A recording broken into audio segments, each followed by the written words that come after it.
It's April 19 today mga ka-wonder at you can see naman, maaraw na siya. So let's see kung ano pang madadaanan natin. Tara guys.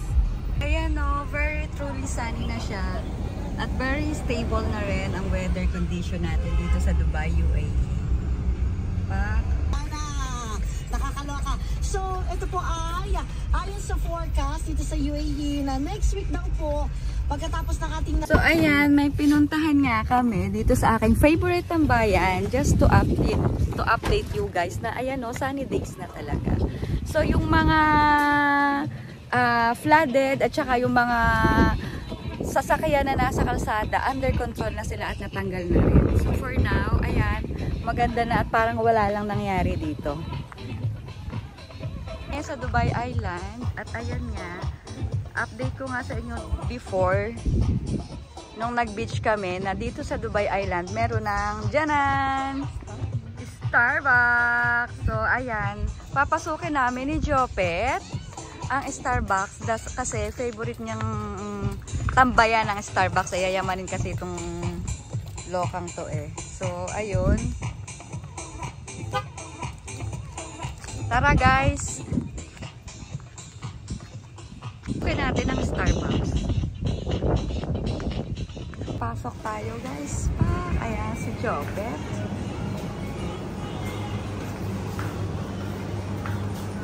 Okay, meron din pala sa labas. So ito yung kabuuan. Correct, oo nga eh. Akala ko may taas. So ito lang siya kaliit pala yung store nila. Ayun guys, nandito kami sa loob ng Starbucks ni Jopet. Bet. 1, 2. Ayan. So hanggang to lang pala siya, as in talagang orderan lang talaga. Pero di ka din na mag-dine in dito sa labas meron. Which ang tanong mo is yung beach, o diba? Pack na pack talaga siya. So ayun, akala ko may taas. Mas maganda sana kung may taas. So ano Jopet? Ano yung beach? O yung view, ayun. Correct, ayun. Yes. O pack, diba? O taray. Yayamanin niya, pack. Kaya lagi akong dumidikit dyan. Kasi imagine kung pa-SB siya.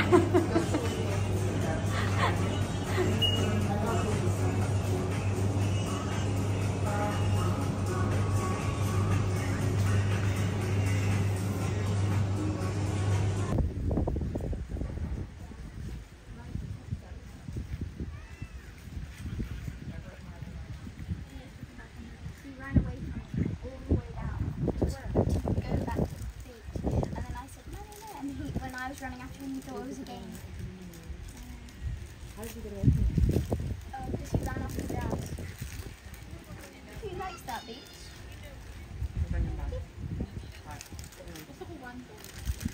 Here in Dubai Island Beach, wala, tambay lang kami dito sa bagong Starbucks. So may nakita naman ako bagong pagtatambayan.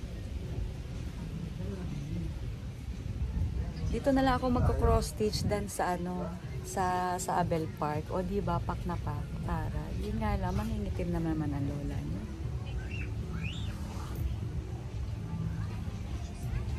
Yun. Grabe ang background ng environment dito. Nakakayayaman. Kahit siguro wala kang pera, dito ka tumambay. Feeling mo marami kang pera. Oh?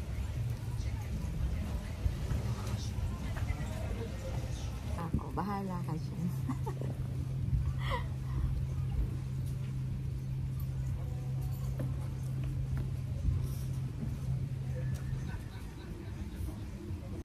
Ayun, dahil nga nautusan ng lola mo, so pupunta kami sa flat ni Bossing. And since tapos na naman ako ditong mag-video, then check din natin yung mga road para i-update ko rin kayo sa status. Tara guys, punta tayo doon. From here to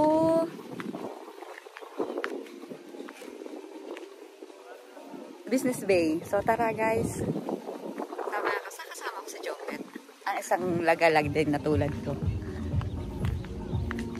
Ang ganda talaga ng background dito, no?